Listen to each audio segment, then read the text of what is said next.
Hello everyone. So let's continue the lecture where we left it from in the previous lecture where we completed the question regarding the significant risks that we identified in Encore Corporation within March and June 2023 exam.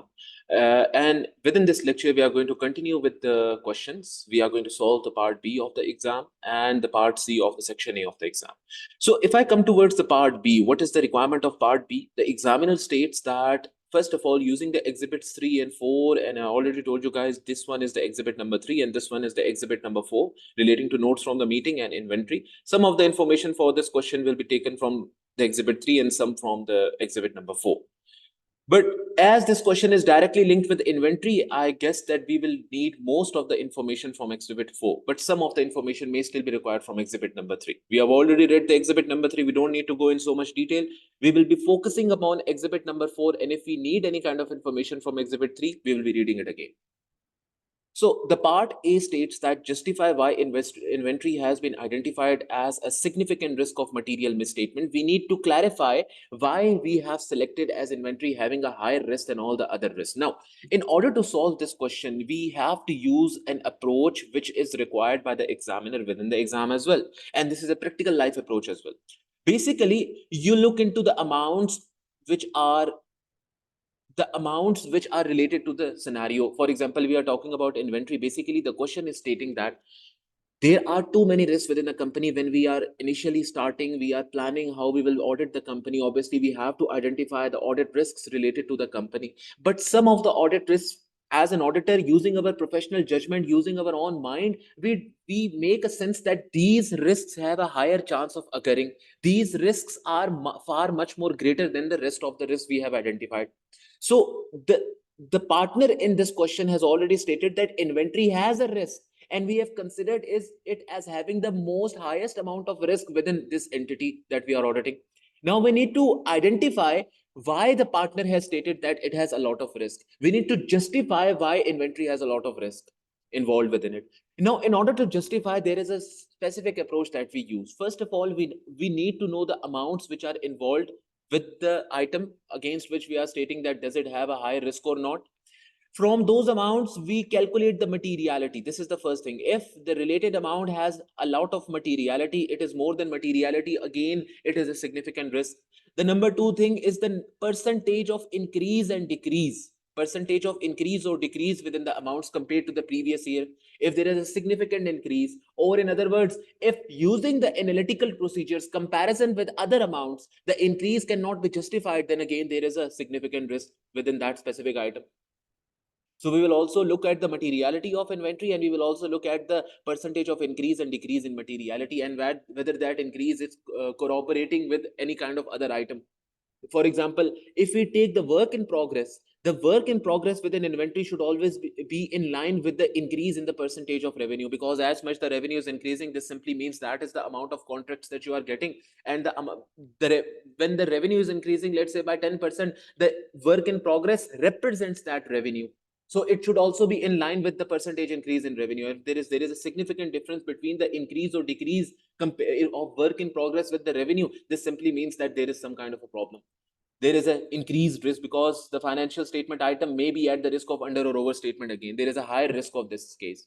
The number three thing we look at are these things within your book itself. The theoretical portion that we studied regarding assessing whether a risk is significant or not, we use this. The number three things is this. For example, transactions where there are multiple acceptable accounting treatments such as subjectivity involved, or in other words, where there is a high estimate being involved. For example, in work in progress inventory, there is high amount of estimates involved. It is the management's own judgment whether you want to say, okay, we will calculate the work in progress using this formula, and the auditor can say, no, this formula is wrong. The accounting principles are not talking about those principles. They are quite about those principles, how you are calculating the work in progress. Management can use their own formulas. Management might be using the wrong formulas to calculate the values that should be represented in financial statements. So where there are accounting estimates involved, again, there is a higher risk. So what I'm trying to tell you guys is that simply we can use these at the number three step, the theory at the number three step, to ascertain whether a given amount is having a higher risk of material misstatement or not, higher risk of audit risk or not. And Using this, we will look at these points and we will corroborate them with the given scenario. For example, most probably within inventory, this is going to meet with the scenario. Work in progress would be given within the scenario. As we studied the question earlier on, the work in progress was given within the scenario. So if there is an accounting estimate involved, automatically I will use that there is an accounting estimate involved to calculate the work in progress. Hence, there is a higher risk of misstatement, because calculating the work in progress has their own, everyone has their own judgment to calculate the work in progress, and the value represented within financial statements may not be appropriate. Hence, inventory has a higher risk of misstatement.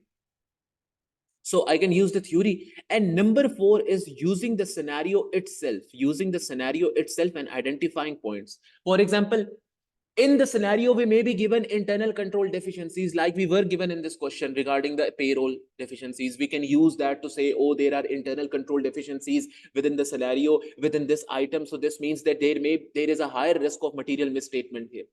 We can use other things within the scenario to justify that there is a higher risk of material mistake. So using the scenario itself, we can identify any type of risks.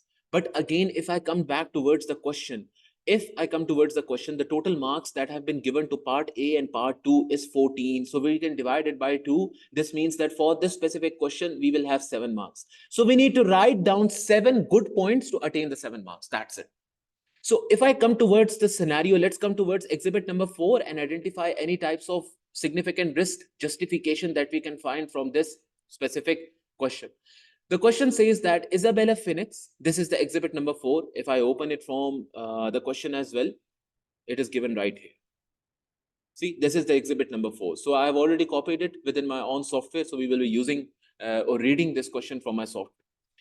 Isabel Phoenix, the audit engagement partner, thinks that based on her initial review, inventory gives rise to a significant risk of material misstatement. Significant risk means that there are higher chances of risk occurring here. Yes, we have identified other risky areas as well in the part A of this question, but which risk that you have identified has a higher risk of actually happening?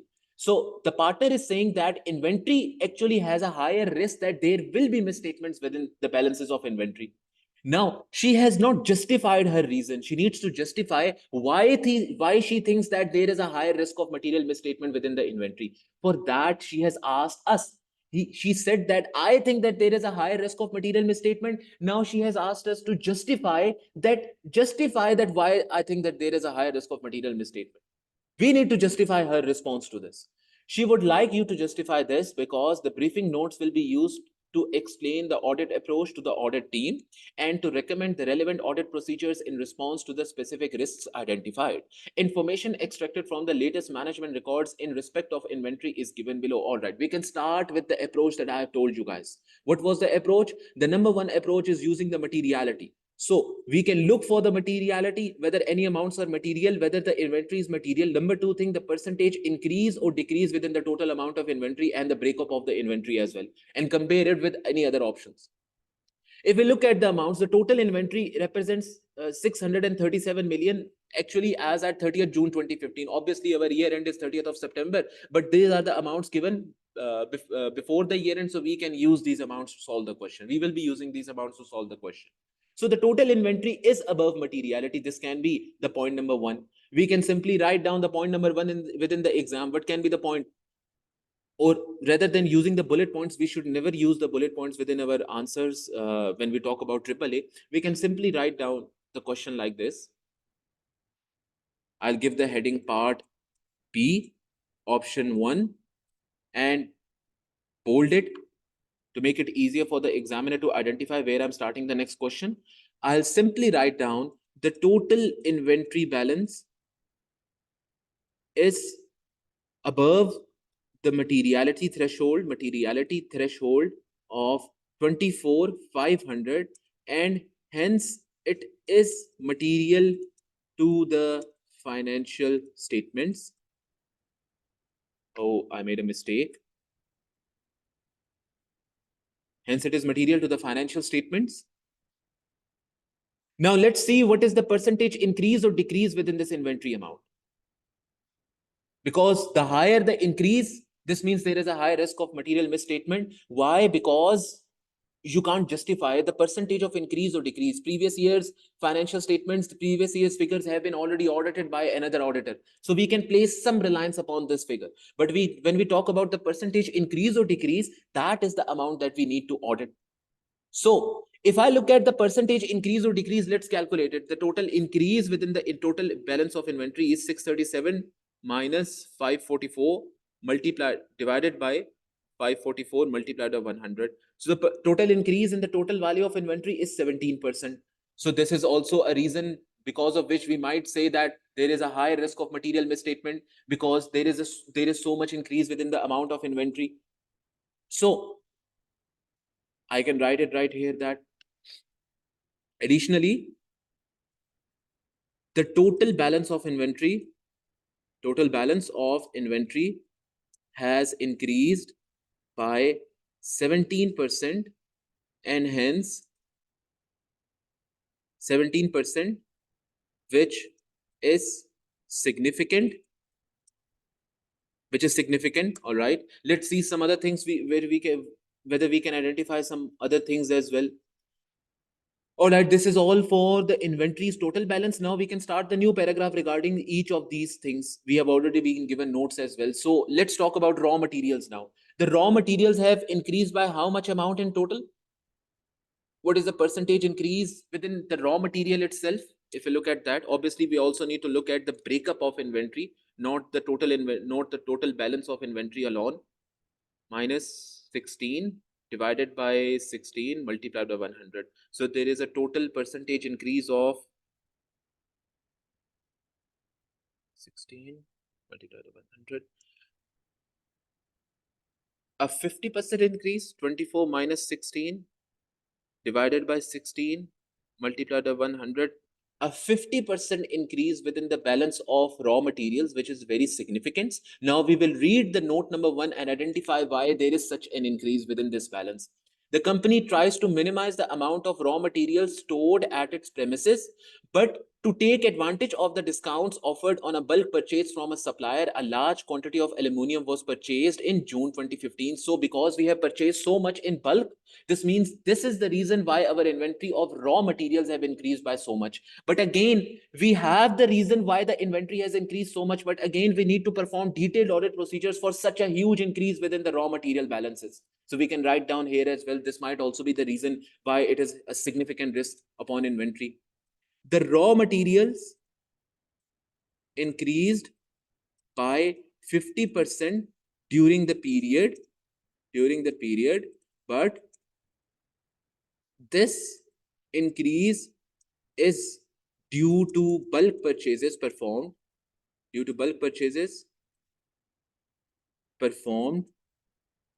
during the period.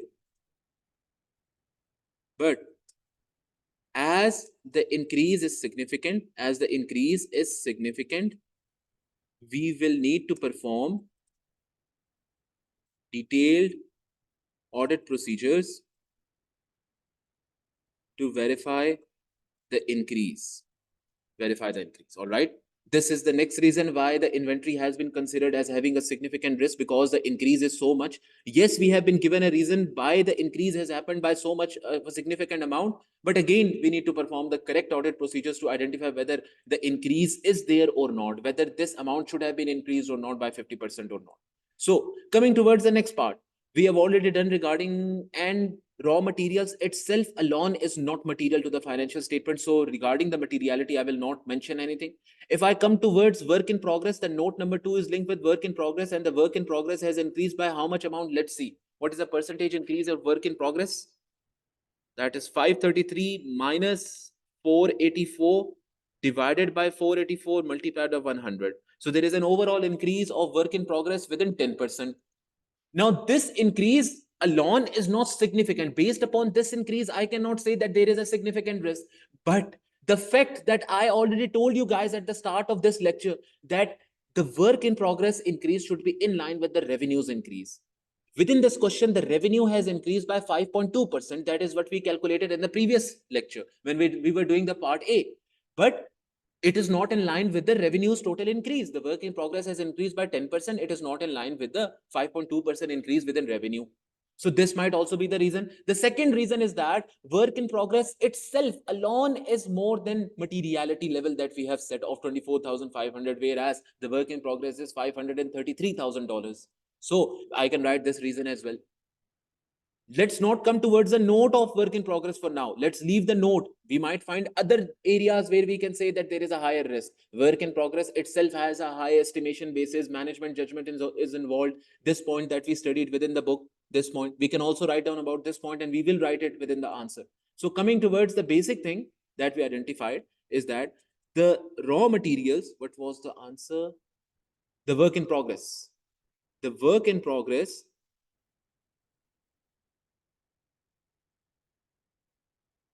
has increased by 10% during the period and is not in line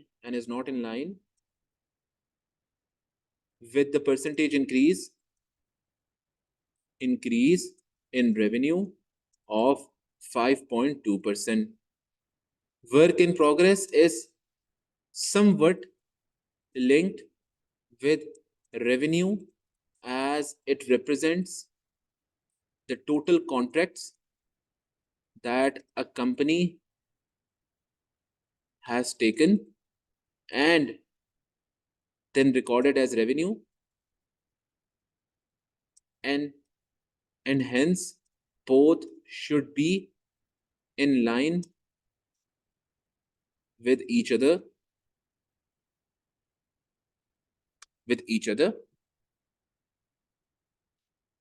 Additionally, the work in progress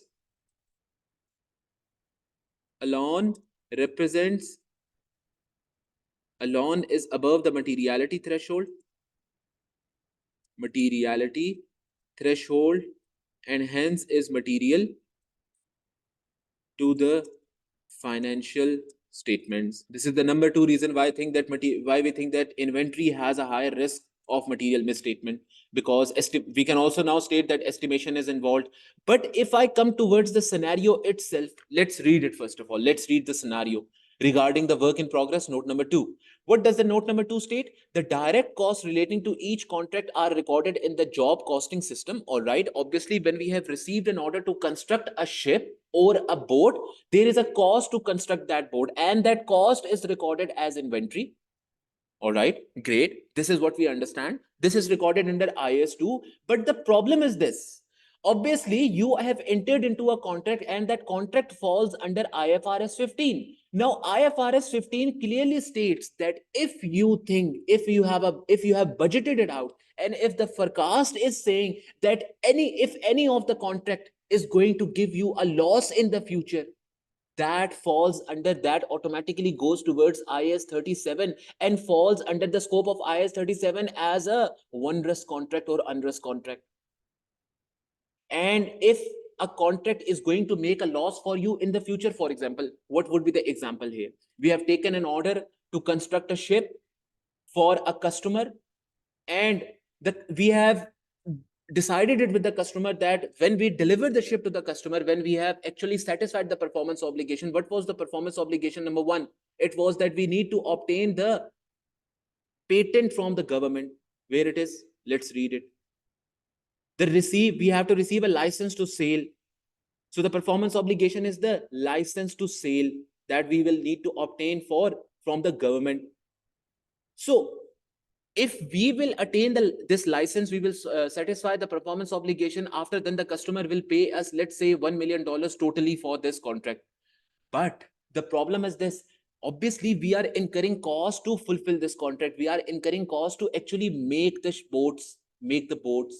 And if we think that the total cost of making the boats will be 1.1 million or anywhere above 1 million, the total amount that we will receive from the customer will be less, and the total cost incurred to make the boat will be more. This means that in the future, you are sure that you will be making a loss upon this specific contract.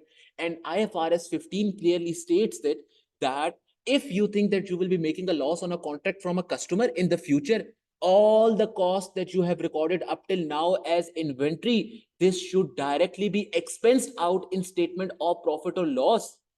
Whereas in the other hand, As there will be a loss, this means that you cannot record any more inventory for now. So again, this is also a reason when you say that the job costing system is there, we will think about it later on whether this is a risk or not, but I have already explained it to you. Maybe we find this as a risk somewhere later on. So the direct costs relating to each contract are recorded in the job costing system. Raw materials relevant for each contract are input as they are used. All right, we record all the costs as inventory as the cost has been incurring.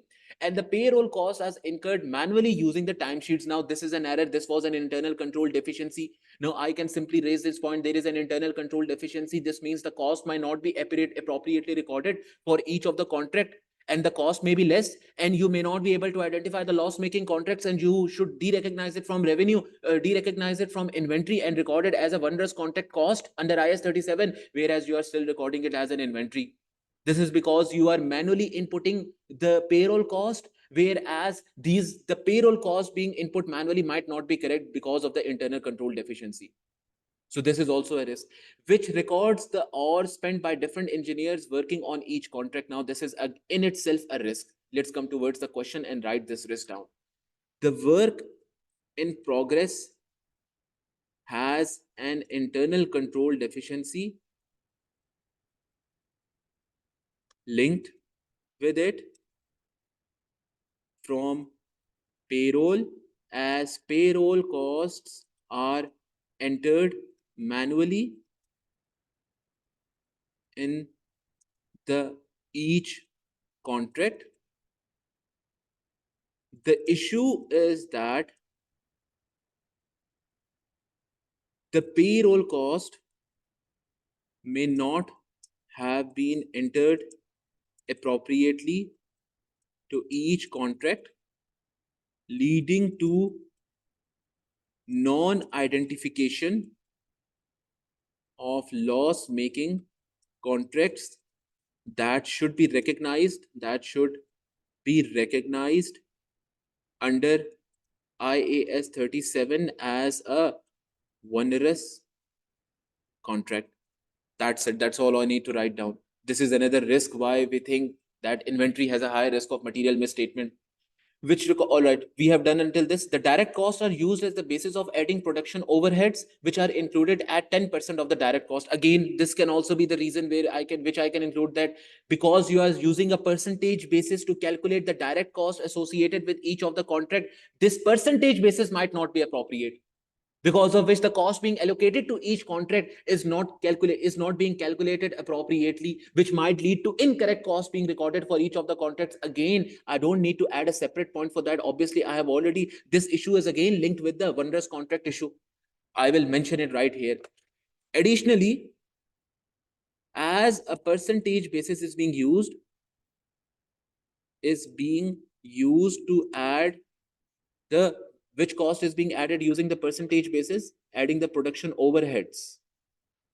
Add the production overheads to the contracts,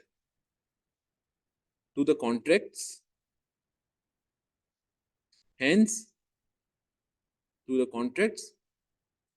This percentage may not be appropriate and hence may again lead to incorrect calculation of contract costs, leading to incorrect calculation of contract costs, again raising the above issue.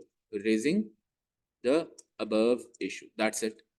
That's all I need to mention here. Again, we do have another point still available with us.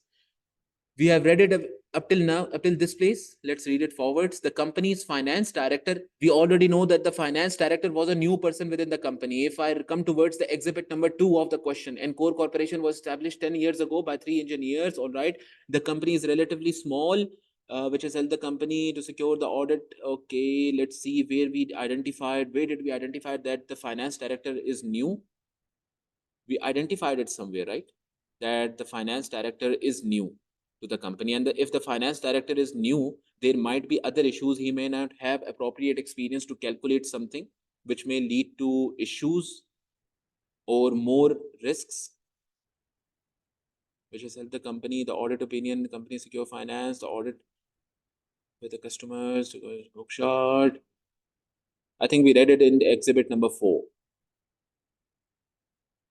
Yes. In November 2024, yes, with an exhibit number 3, we read it with an exhibit number 3. The company employed a new finance director and he is relatively new. This means that whatever he is doing, there is an issue upon that as well. And he is doing something within inventory. What is he doing? The company's finance director estimates, he is the one who calculates all the estimations, the percentage completion of each contract at the year end, and based upon this percentage completion, the work in progress is recorded. Again, there is an estimation involved, so there is a risk of estimation being not appropriate. The other risk is that because the finance director is new, he may not have the appropriate experience, or he may not be familiar with the way the work in progress is recorded within this company. And because he is a new finance director, again, we understand under the conceptual framework that whatever we do, it should be consistent with the previous year. If in the previous year, the work in progress was calculated using one formula, consistency must be maintained. And in the current year, the same formula must be used to calculate the work in progress. Because the finance director is new, he may use another formula to calculate work in progress, which is not consistent with the previous year, leading to material misstatement within the financial statements. So we can also write about this issue, the estimation, the finance director, and not being consistent. As the finance, no, we will start this specific point in the way that work in progress involves high estimation to calculate. Give me 1 second. So coming towards the question, work in progress involves a high estimation to calculate and involves high management judgment, and hence there is an increased risk of incorrect amount being recorded.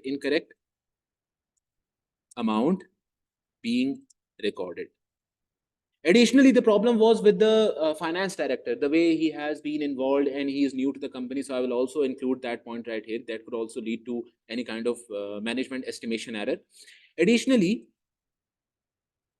as the finance director is new to the company, and hence he may not be familiar with the way the work in progress is calculated, and hence this also may lead to the issue of consistency with the previous period.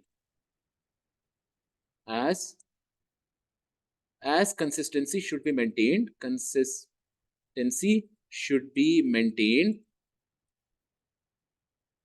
the finance director may use other ways to calculate the work in progress,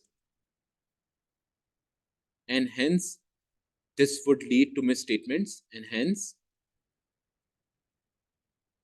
this would lead to misstatements within the inventory balance. All right, we have written also about this. Let's move forward towards the next question. The next part, that was the finished goods. Now, obviously, first of all, we need to understand what is stored within the finished goods, what is recorded within the finished goods. For example, I have a boating company. The boats that I have completed, this means that they have been finished, they are completed, but they are still being stored with me. Now, the question is this: if I have met the performance obligation, what was the performance obligation? The license to sail. That is one thing that I need to obtain. Only after then I can record the revenue. If the performance obligation has been satisfied, nothing should be recorded within finished goods. For those goods upon which the performance obligation has not been satisfied yet, only those should be recorded within inventory because they have not been sold. I still own them. I still have the risk and rewards relating to them. The risk and rewards have not been transferred to the customer. So these needs to be recorded within my inventory balance. This is what a finished good is. So coming towards the finished goods, I am unable to find my pen. Let me find the pen first of all. Okay, so if I come towards the finished goods itself, I understand what finished goods had. So if I look towards the percentage increase of the finished goods, what is the percentage increase? It went from 44 to 80. So if I use my calculator within my phone, 80 minus 44 divided by 44 multiplied by 100, this gives me an increase of how much percent? 80 minus 44 divided by 44 multiplied by 100, this gives me an increase of 81% within the finished goods inventory, and at the same time it is a loan material to the financial statement. So I'll first of all write this down, that it is material and all the things, that the percentage increase is so much big. The work in, sorry, the finished goods balance is above materiality alone and hence is material to the financial statements. Additionally, the finished goods increased by 80%. Hence, this significant increase will need to be verified by detailed audit procedures. Okay, let's come forwards towards the note of this specific requirement. And what do the notes say? The note number 3 says that currently one boat which has received its license to sail. This means that we have received the license and now we have satisfied the performance obligation. First of all, this boat should not be recorded within finished good. This is not our inventory from now on. This has been sold to the customer. We just are storing it for the customer until the customer takes the delivery. But because we have satisfied the performance obligation, we have obtained the license to sail. This means that we have completed the performance obligation under the contract of selling it to the customer. Our performance obligation was that we need to construct the boat and then we need to obtain the license to sale of the boat. Once all of these have been satisfied, the performance obligations have been satisfied, this simply means that now we should record it as revenue and derecognize it from inventory. But this clearly states that this is recorded as revenue, this boat is being currently recorded as finished goods. Okay, is being stored at the company's premises as customer cannot take delivery until October 2015. It doesn't matter whether he can take delivery or not. You should derecord it from your inventory because it is not your inventory anymore. The risk and rewards have been transferred at the moment you obtained the license to sail. Now the revenue should be recorded against this boat and the boat should be derecognized as inventory. It should not be recorded under finished goods. This is the first thing. All right. Then there is a second boat. A second boat is awaiting a safety inspection, having failed the first inspection due to safety equipment being installed. All right. This is a separate issue that we will deal with it later on. But the first issue is that you have recorded the boat as inventory and you should not record it as a boat. The finished goods include a boat for which the license to sail has been obtained, and as the performance obligation has been satisfied of obtaining the license, hence this boat should be derecognized from inventory and the revenue against this boat should be recorded. Whereas the management has not done this. The management is still recording it there. The other issue is that we have another boat. Now understand this very, very deeply. IAS 2 states that the inventory should be recorded at the lower of its cost and NRV, whatever is lower. How is the NRV calculated? The NRV is based upon the selling price less the cost to sell. Now, whatever the selling price is, this will be determined using the revenue. Understandable? But when I talk about this, having failed the first inspection due to safety equipment being installed, this means that whatever cost we have recorded up till now we need to sell the boat, but we are right now unable to sell the boat because we have not obtained the license to sell regarding this boat. This simply means that now we will need to incur more cost to complete the sale.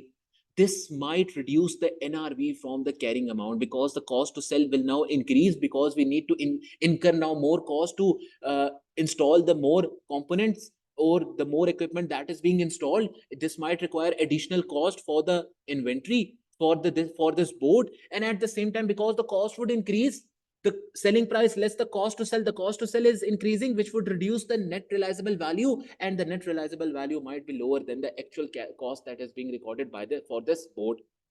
And hence there is a risk again here that this board is not recorded at the lower of the NRV, whereas the NRV has reduced. Now, in order to explain this, I will also explain the standard which is in relation to this. I will state that according to IAS 2, inventories should be recorded at the lower of cost or NRV, and NRV is calculated as the difference between the selling price and the cost to sell.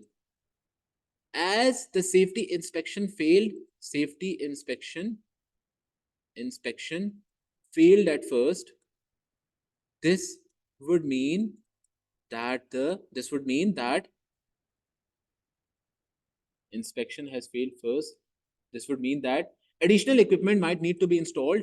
Additional equipment might be required to complete the sale of board, which would require additional cost,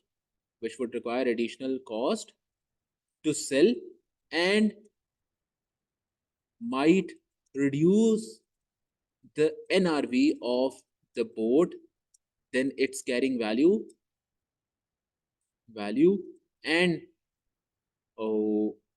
NRV of the board might reduce the NRV of the board, then its carrying value,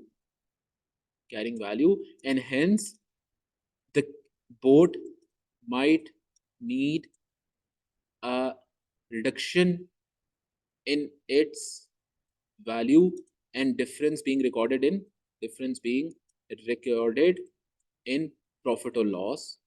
Basically, I'm stating the accounting principle which will happen with this board if the NRV has been reduced. Obviously, we will have to record the loss within the profit or loss. So being recorded in profit or loss. There is a risk that the management has not performed this.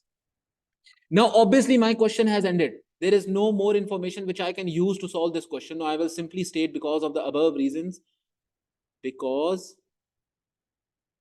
of the above stated reasons, the inventory is justified to have a higher risk of material misstatement. Material STATEM mistake. That's it. That's all I need to write down. Now, I have done the question part A of the question number B. I'm done with it. I've already written too many points. Obviously, within the exam, I will first check whether I should write this point or not. I will need to prioritize the major points and write them down first. Because obviously I don't have enough time. If I look towards this question, it was of 7 marks. So this gives me approximately, using the same approach that I have told you, if I multiply the 7 marks by 1.8, this gives me how many minutes to solve this question? 7 multiplied by 1.8, this gives me 12 minutes to just solve this question. So I will need to prioritize the points. Obviously, for 7 marks, I have written too many points. These are more than like 15 marks worth of points that I have written here. So I will need to write down the approximate points that are relevant for the exam. What would I write down? I would first write down the inventory's total balance and its materiality, the percentage increase or decrease. Same is the case for raw materials, and same is the case with the finished goods inventory, the percentage increase or decrease. Then I would directly come towards these points, the notes that I was given, and write them down as quickly as possible to complete them within the 12 minutes mark time. Obviously, I was discussing too many things with you guys, so obviously it takes a lot of time. But within the exam, you won't be discussing it with your mind or no one else. So you will have approximately within 12 minutes, this is a very easy question to solve. Just remember, when an examiner asks you to solve to justify why this specific item is at the risk, use this approach. Materiality of each amount involved within it, the increase or decrease, and the other issues that you can identify from within the standard, and the issues that are theoretical issues. From the theoretical issues, we were only able to link one issue with the scenario, that was the estimate, the management judgment being involved here. So again, this is how you can solve the exam within the actual exam when you will be attempting it. If I come towards the part B, what is the part B? Part B is relatively easier. These are only the procedures that we need to write down. And how many procedures do we need to write down? Obviously, 7 procedures are the ones that we need to write down, because the procedures are again for 7 marks if we divide it between both of this. So we need to write down 7 procedures. Design the audit procedures which should be included in the audit plan to address those risks. What risks we just identified, against those procedures we have to identify the risk. We have to identify the procedures. So I don't need to look at the question again. I need to make the risk to identify I need to make the procedures to verify this. How will I do this?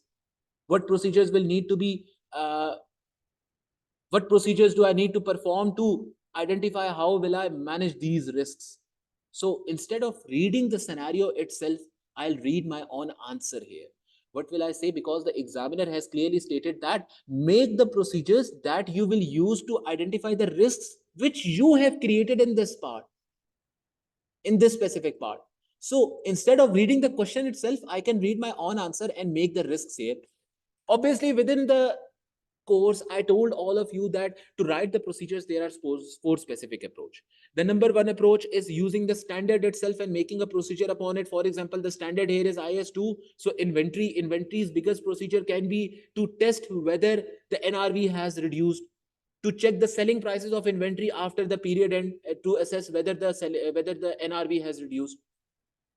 The other procedure, according to the not according to the standard, if I come towards this, let me come towards this specific point and explain it.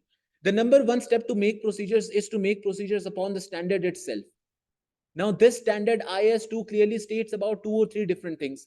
The cost should only be direct costs which are included within the inventory. Here in the scenario, we already identified that indirect cost may also be included within the work in progress. So we can make a procedure upon that to obtain a breakup from the management regarding all the costs that have been included within work in progress, and assess whether the costs are only direct cost and not indirect cost. So the breakup can be assessed here. So coming towards this, I can make a procedure upon this part as well. So the first procedure that I'm going to make is that obtain a breakup of costs included within the work in progress, and assess whether only the direct costs have been included within the work in progress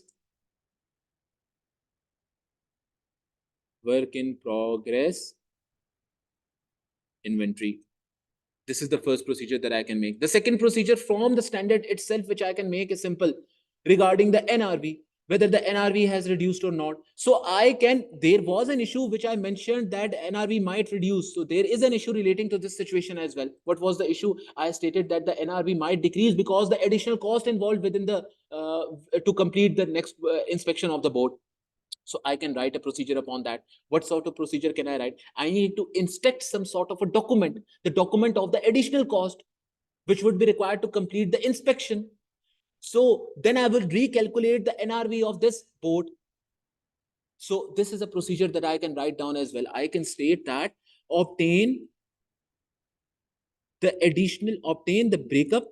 No, I can state that obtain the supporting documentation. And what is the supporting documentation? Obviously, we can't write supporting documentation. We need to mention what supporting documentation we need, but I don't remember it for now. Once I complete this procedure, then I will come back to this word and decide what do I need to include here.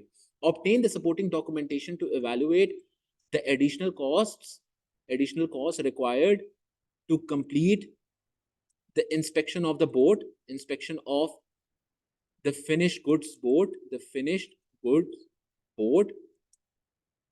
being held for inspection and recalculate the NRV of the boat to ascertain whether the NRV has reduced below the carrying value, This is a procedure that I can make for this. Now, obviously, I need to change this word. What sort of documentation would I need to identify what extra cost has been incurred to complete the documentation, complete the inspection? Some sort of invoices? What sort of invoices?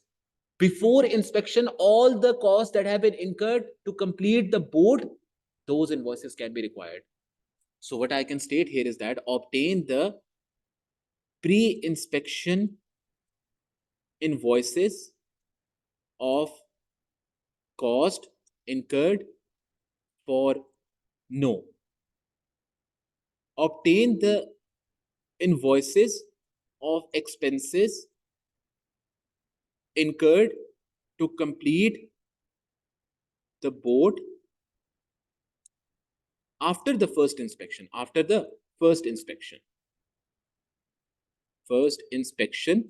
This is what I can write down. So basically, we are obtaining all the invoices of the expenses that have been incurred after the first inspection, because the first inspection has failed.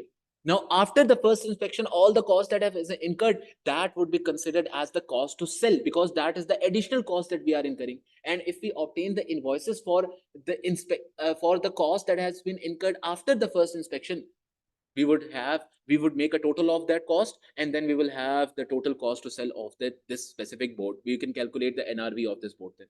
So this is the second procedure that I can have.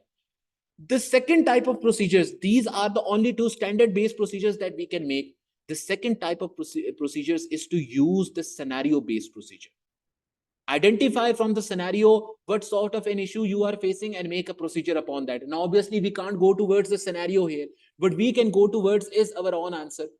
Within our own answer, we can make a procedure regarding the increase in the raw materials and discuss with the management why this increase is there. Ascertain whether there is any other reason for this increase. Same is the case with work in progress. We can discuss with the management why the work in progress has increased by 10%, whereas the revenue is only increased by 5.2%. This can be the second procedure. Same is the case with work in progress. Now, instead of making this increase or discussion with management procedure, I can also make a procedure upon the estimation, obtain a breakup of the estimation, how the work in progress has been calculated, and whether it is consistent with the calculation performed in the previous period. I can also make a procedure upon this. So I can make these 3 or 4 new procedures that I just made in my mind. What were the procedure? The first one was obtain,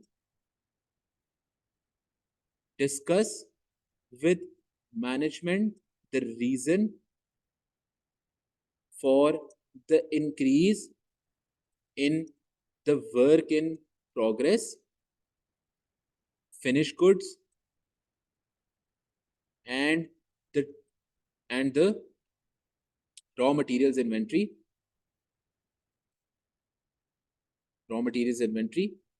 The next procedure which I can write is about discuss with the management why the increase in work in progress is not in line with the increase in the revenue. I can also make a procedure upon this. The number 5th procedure which I can make is that obtain the calculation which the management has performed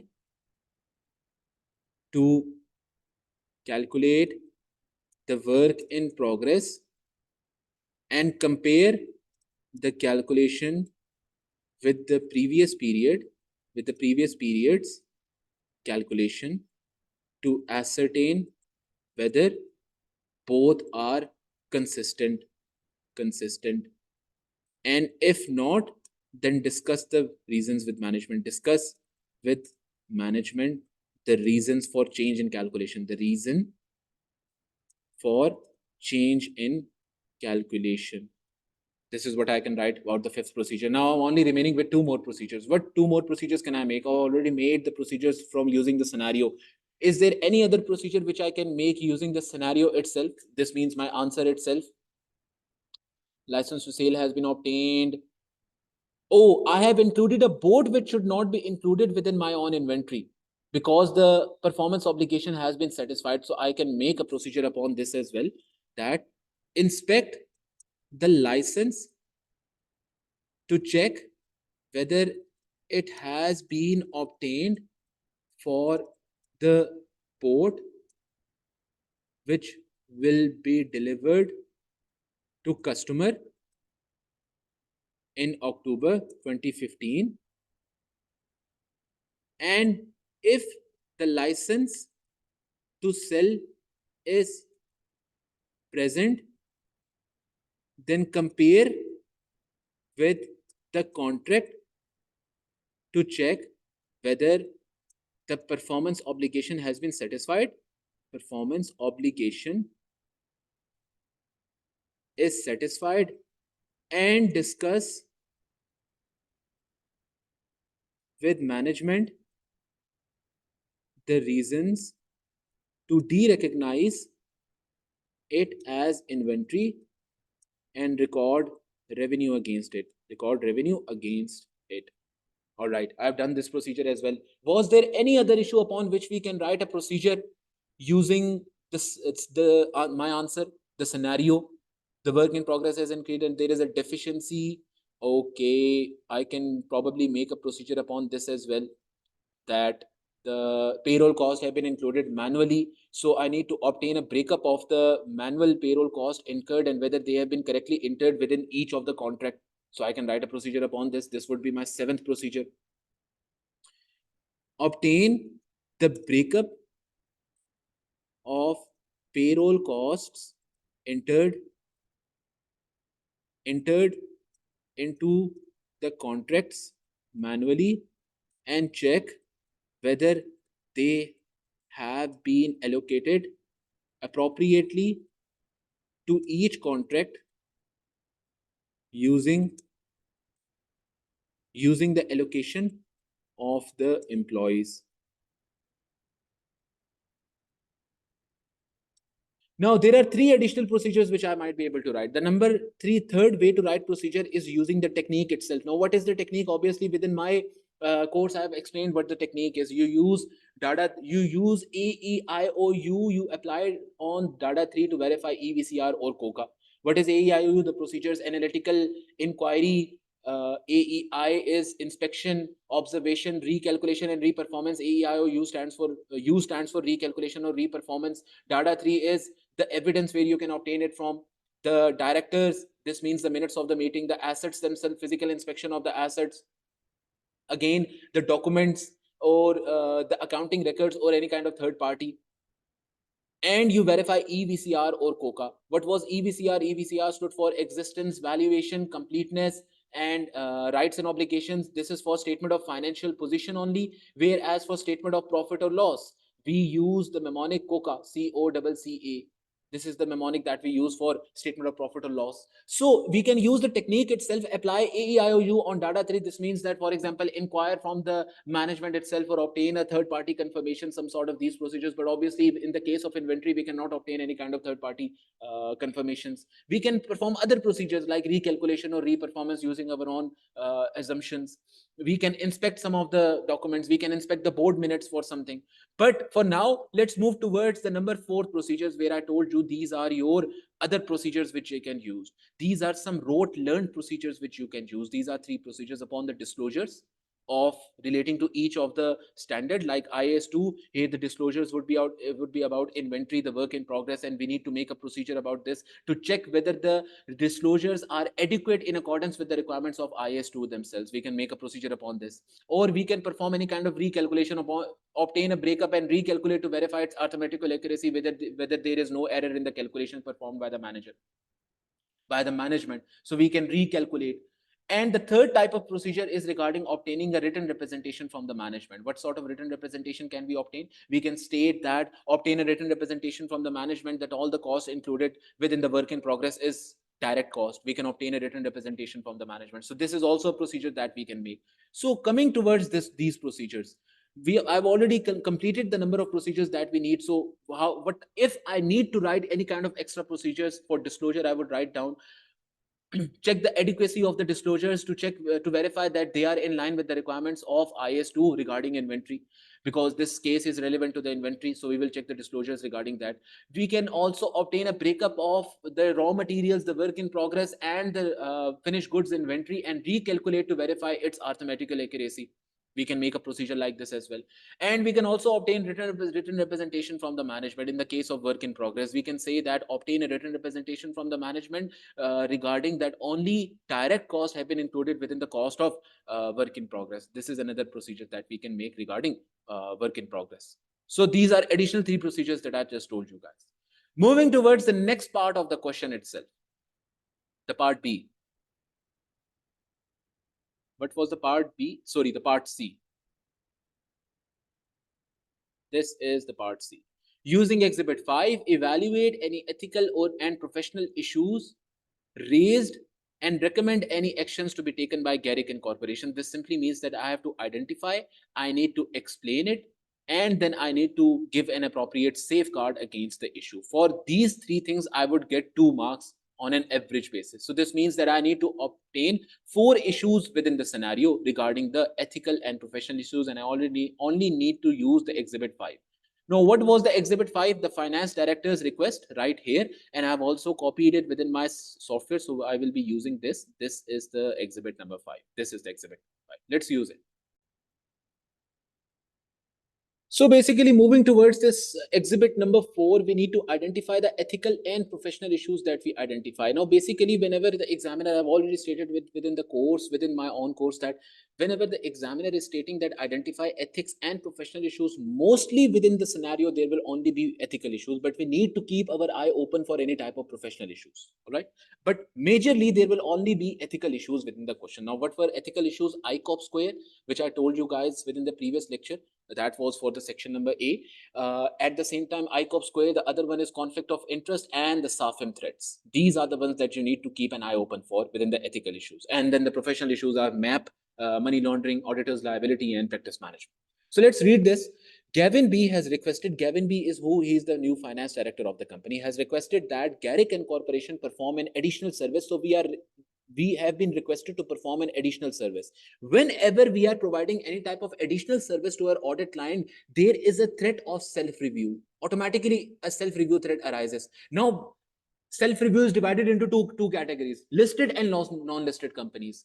For some non-listed companies, we can provide some additional non-audit services. But for listed companies, we are not allowed to provide like majority of the non-audit services. So to conduct a detailed review of some of the company's internal controls and to recommend the improvements. So basically, we have to review the internal controls and we have to recommend the improvements, how to improve the internal control systems or provide deficiencies, and how to correct those deficiencies. We have to obtain them.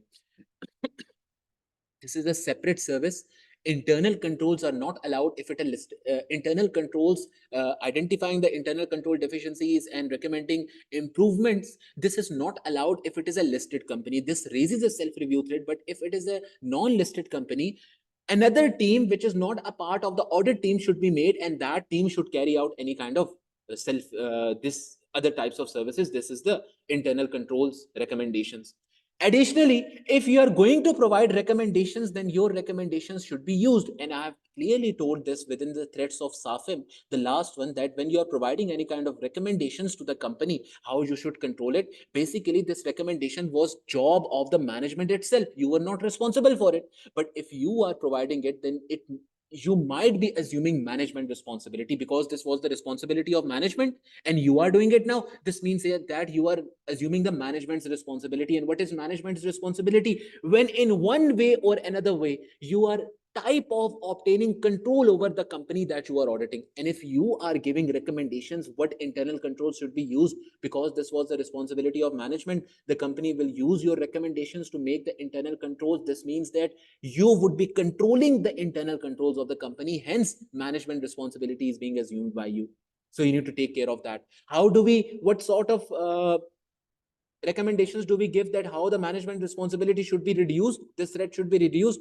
We need to discuss and acknowledge this with the management that they will be responsible for reviewing our work and reviewing all the recommendations we give, and they will be responsible for these internal controls if the improvements are to be made with within the company, the improvements that we suggest. So if that is the case, management would be responsible for applying those recommendations within the company, and first of all they will have to review it, and we will not be assuming any kind of management responsibility then. And a separate team should be used because this company that we are auditing, Encore Corporation, it is not a listed company, hence we can provide the service of internal control deficiencies identification, but a separate team should be used.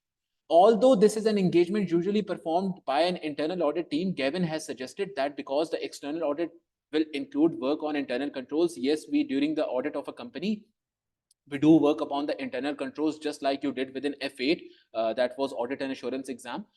This additional work would not incur an additional fee. No, because this is a separate work, you are requesting us to make a separate work, we will take additional fee from you, as it should be included within the audit fee. No, it cannot be included within the audit fee. It should be told to Gavin B, the finance director, that this is a separate work that we are doing for you, and we will take more fees from that regardless of the audit fee. This will not be included within the audit fee. The fee for this service will be separate.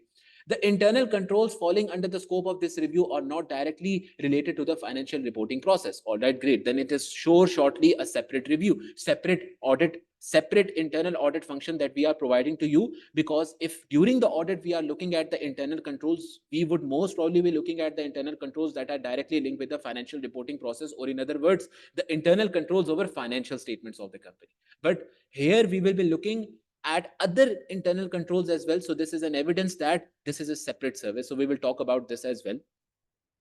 Second, the company has recently applied to their bank for additional finance of $60,000 to be used in the joint arrangement with LM Associates. Gavin B has asked whether Garrick and Corporation can provide a guarantee for this finance. Now, looking at the word guarantee, many of the students will mistake it that this is an advocacy threat, because we are going to the bank and saying to the bank, oh, provide this loan to this company because this company is very good and this and that. And many of the students will fail to acknowledge, no, this is not an advocacy threat. This will create a self-interest threat, because within the self-interest, we study within our book, we have studied within the course that loans and guarantees to the audit clients regarding any type of loan creates a self-interest threat, because then we will have a financial interest within the company, and it would impact our objectivity. We will be biased or not neutral anymore.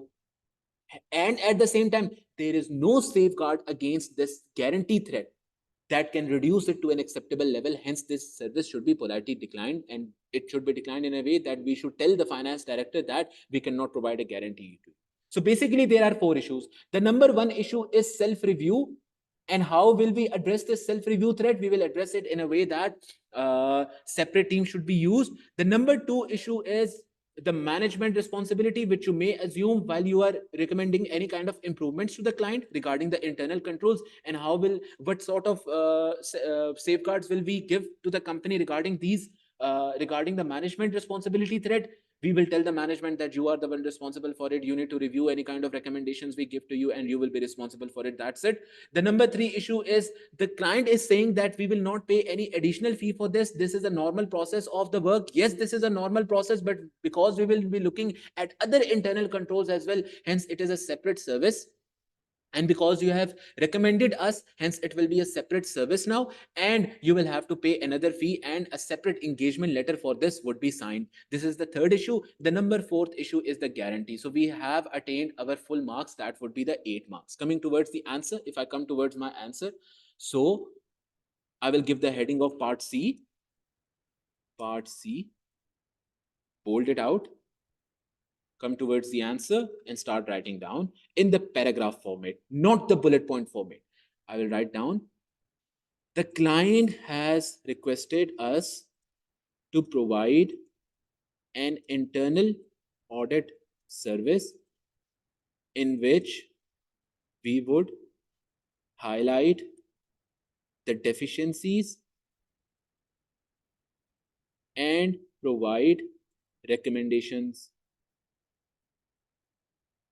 the client has stated, and the finance director has stated that this would be a part of normal audit, and hence no extra fee should be required. Now I will have to give a recommendation regarding it, that this would not be, again, there is no safeguard for this situation, but this is a point that we would get within the exam. So I need to tell the finance director, no, this is not the case. As the normal testing of internal controls over financial reporting would be a part of normal audit, but as the finance director has also requested to identify deficiencies in the non-financial financial reporting controls. Hence, this would lead to a separate internal control service being provided, and hence a separate fee would be charged, and this would not be a part of audit fee, and hence a separate engagement letter would need to be acknowledged by the finance, by the client, by Encore Corporation. This is what I should write it in the exam, the name of the company. Coming forward, this is the first thing that I have discussed. The second thing that I would discuss is providing the internal control service, and identifying deficiencies, CIENCI deficiencies, would also lead to a self-review thread, as the auditors would be assessing the reliability of internal controls against which we have it. We should write down we here as well, as we would be assessing the reliability of internal controls which we have recommended to the client, and hence this would lead to self-review thread. The code of ethics, now I have to give a safeguard against it. I need to recommend a safeguard against it, because it is not a listed company. If it would have been a listed company, then I would give a safeguard that there is no safeguard that could reduce the threat to an acceptable level, because it is a listed company, and under the code we are not allowed to give internal audit services or internal control services to a listed companies. As Encore Corporation is not a listed company, hence this service can be provided, but under the code a separate team which is not part of the audit team should be used to provide this service to reduce the self-review threat. This is the recommendation for the self-review threat. Now let's talk about the management threat. The management, the finance director. The finance director has also stated that we would be required to provide us recommendations regarding how to improve the deficiencies, how to improve the internal controls. These recommendations are the responsibility of the internal audit department, and hence if we provide the recommendations and the management uses these recommendations, we would be assuming the management responsibility, or in other words, or control over the internal controls of the company,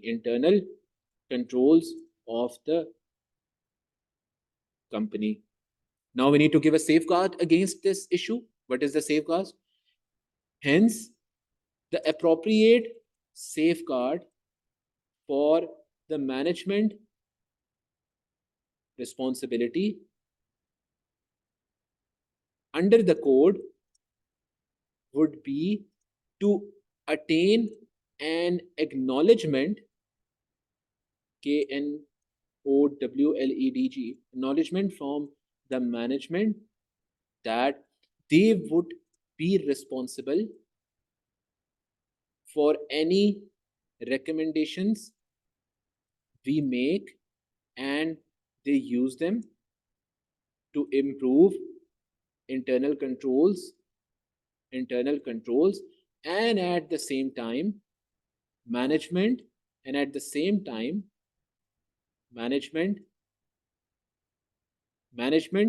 will be responsible to review our recommendations before employing them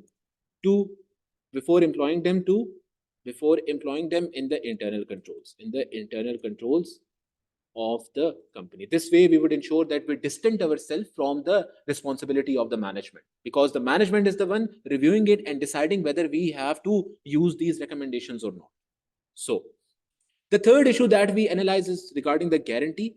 The finance director has also requested us to provide a guarantee for the loan they have to take from bank. Under the code, the guarantee would create a self-interest threat. Now, a lot of students might be confused that how it is a self-interest threat. It is clearly mentioned within the book as well, right here under the self-interest threat. It is clearly mentioned. If I come towards that, where are the self-interest threat? The self-interest threat right here, it is clearly mentioned. If I come down on the page number where it is, give me 1 second, right here on page number 60, that loans and guarantees to audit clients are not permitted unless immaterial to the firm or individual making the loan and guarantee to the bank. Because this creates a self-interest threat, because the firm would have a financial interest within the company. Under the code, the guarantee would create a self-interest threat as Garrick and Corporation, our firm, Garrick and Corporation, would then have a financial interest within Encore Corporation, which would impair our objectivity.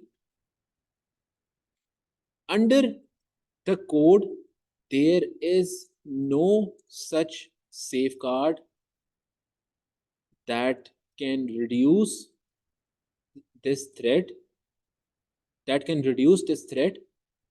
to an acceptable level, and hence this guarantee service should be politely declined to the finance director. That's it. That is what would give me the remaining of my 8 marks for this specific question, section A of Encore Corporation. The 8 marks. For 8 marks, I told you guys that we need to identify at least 4 issues and give appropriate recommendations against it. We identified the 4 issues and we gave appropriate recommendations against each of the issues. So we are pretty much done with this as well. So this was the section A of March and June 2023 exam. Within the next lecture, I'm going to go towards the March-June 2023 exam, question number 2 and question number 3. We will check about those as well. So see you guys there. Take care and bye-bye.